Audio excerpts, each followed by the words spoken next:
बच्चों, हमने अपने राग और रस के प्रथम भाग में, क्योंकि राग और रस बहुत ही विशद विषय है, इसलिए हमने इस टॉपिक को डिफरेंट भागों में विभाजित किया है। तो इससे पहले वाले लेक्चर में हमने राग और रस के संबंध में जो विभिन्न विद्वानों के मत थे उनके बारे में हमने संक्षिप्त में चर्चा की थी।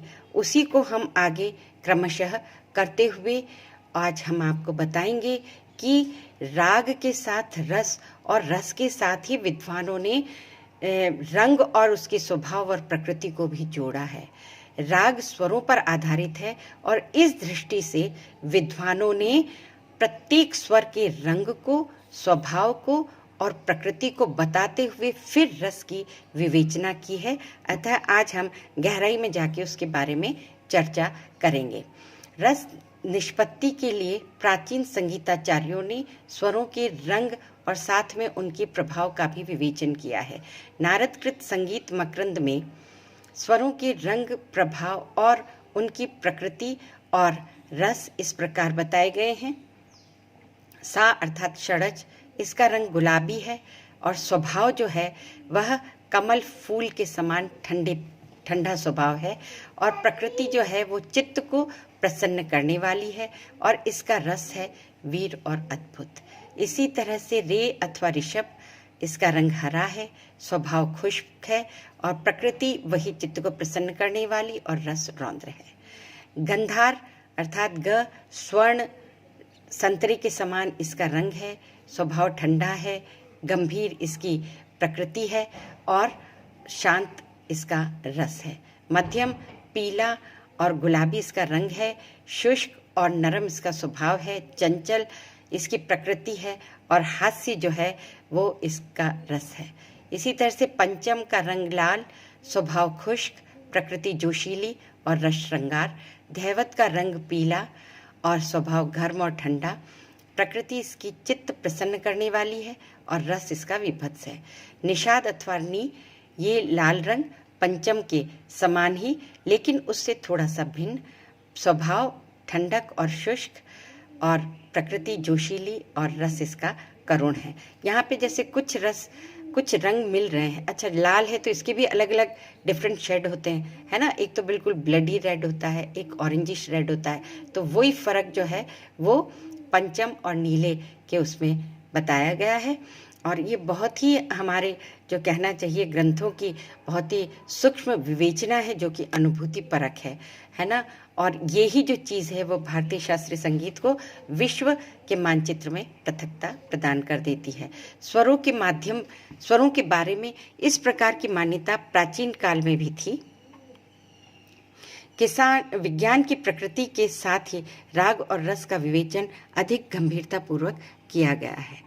अब हम अगर आधुनिक विचारक पंडित भातखंडे जी की बात करें तो पंडित भातखंडे जी का मत जो है वो उन्होंने प्राचीन जो ग्रंथों का अध्ययन और मनन किया उसके पश्चात शॉर्ट में अगर मैं आपको बताऊं तो उन्होंने यही बताया है कि वस्तुतः भले ही स्वरों के रंगों को निर्धारित कर दिया जाए, स्वरों के रस को निर्धारित कर दिया जाए, राग के रस को निर्धारित किया जाए, किंतु ऐसा करना सर्वथा गलत है। क्यों? क्योंकि ये जो रस है वो श्रोता की मनस्थिति, गायक की मनस्थिति और रचयिता की मनस्थिति पर निर्भर करता है। अतः ये जो है इस विषय को पूर्णतः गायक, श्रोता और रचनाकार की मनस्थिति पे छोड़ देना चाहिए। एक ही राग पृथक समय में पृथक गायकों द्वारा गा करके पृथक श्रोताओं के समक्ष जो है वो अलग रस की निष्पत्ति करता है। फिर भी हम उसको थोड़ा बहुत पढ़ेंगे। पंडित भातखंडे जी का विचार है कि जो राग हम गाते या बजाते हैं इसका संबंध रागों के रस से संयुक्त और सुबोध रीति से स्थापित करने का कार्य बहुत कठिन है। केवल राग का रस उसके वादी स्वर पर निर्भर है यह मानना उचित नहीं है।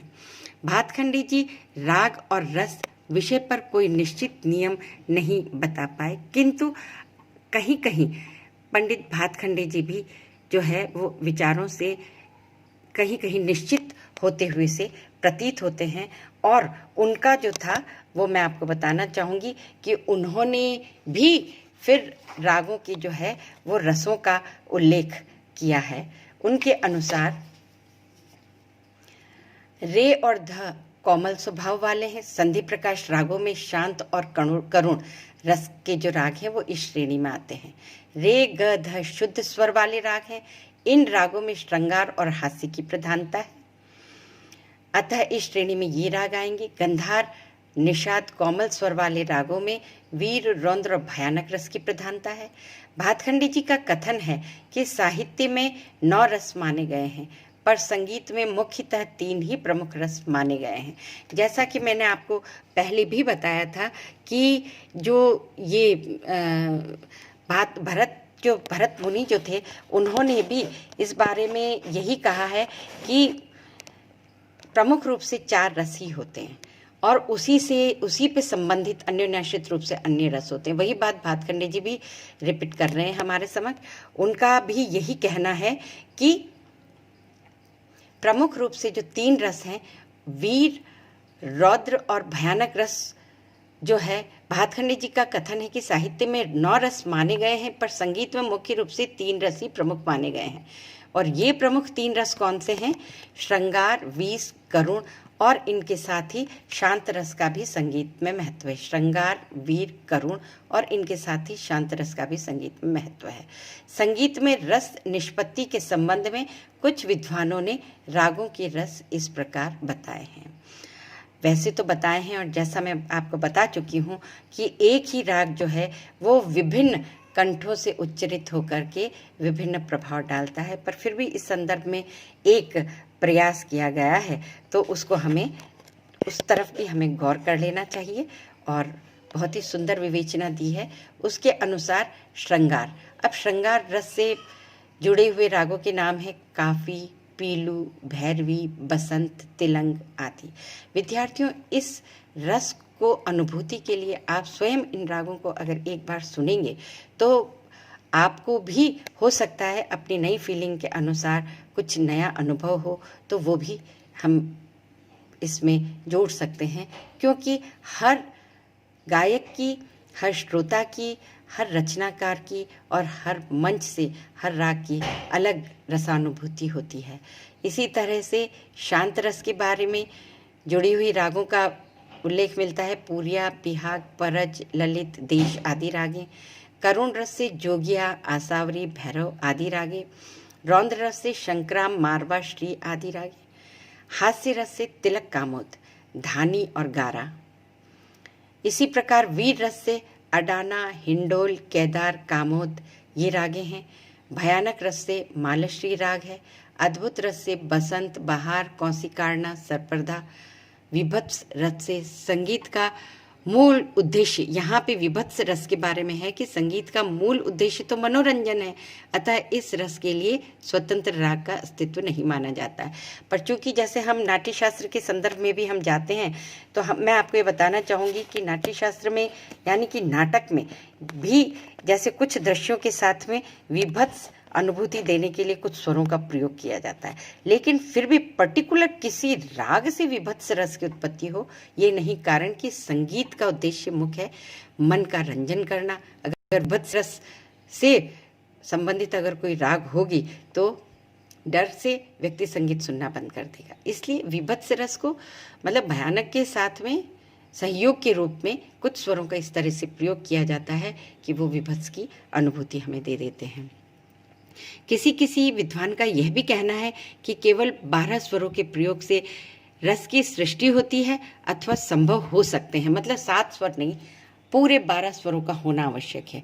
रागों के ये जो वर्गीकरण विद्वानों ने दिया है इसमें भी बहुत मत वैभिन्न है। लोगों का कहना है कि ये कोई आवश्यक नहीं कि इन्हीं रागों से इन्हीं रस की निष्पत्ति हो। वो तो मैं आपको पहले भी बता चुकी हूँ जब हमने भातखंडे जी की चर्चा करी थी उस संदर्भ में।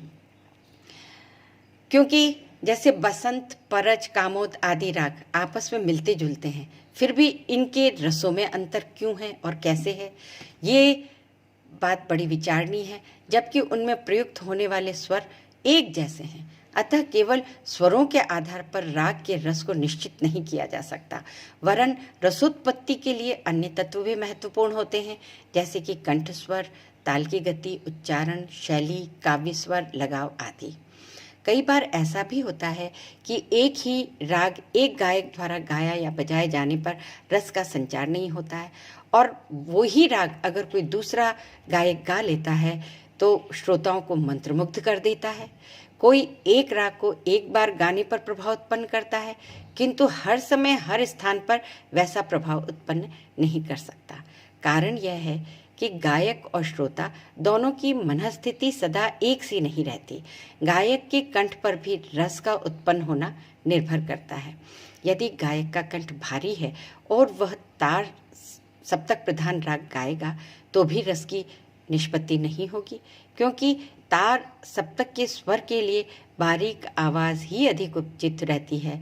यदि गायक का कंठ स्वर राग के अनुकूल है किंतु गीत के बोलों का व आलाप जो है वो स्वरों का शुद्ध उच्चारण नहीं कर पा रहा है तो इससे भी रस में बाधा उत्पन्न होती है। कुल मिला के हम ये कह सकते हैं कि एक ही राग पृथक पृथक समय में पृथक पृथक रस की अनुभूति कर सकता है, इसमें कोई संशय नहीं है। अब सिर्फ स्वर की ही अगर हम बात करें तो वो भी एक पक्षीय निर्णय होगा कि राग के जो स्वर हैं वो ही राग में रस का निर्धारण करते हैं, ऐसा भी नहीं है। बच्चों, तालों का भी रस के साथ बहुत गहरा संबंध है, तो हम राग और रस में ताल के संबंध के बारे में भी थोड़ी चर्चा कर लेते हैं। किसी भी राग के रस का संबंध बहुत कुछ सीमा तक उसके ताल पर भी निर्भर करता है। ये तो आप और हम सभी जानते हैं कि जब हम मध्य लय या द्रुत लय में कोई चीज़ गाते हैं तो वो चंचलता, चपलता की सृष्टि करता है, और कभी कभी वही चीज़ जब हम विलंबित लय में गाते हैं तो वो भी जो है एक शांत और करुण रस की उत्पत्ति करता है। तो हम ये कह सकते हैं कि विलंबित लय की जो तानें हैं वो शांत और करुण रस की उत्पत्ति करती है, और चंचल गति से गाई हुई जो है तालें जो है वो श्रृंगार रस की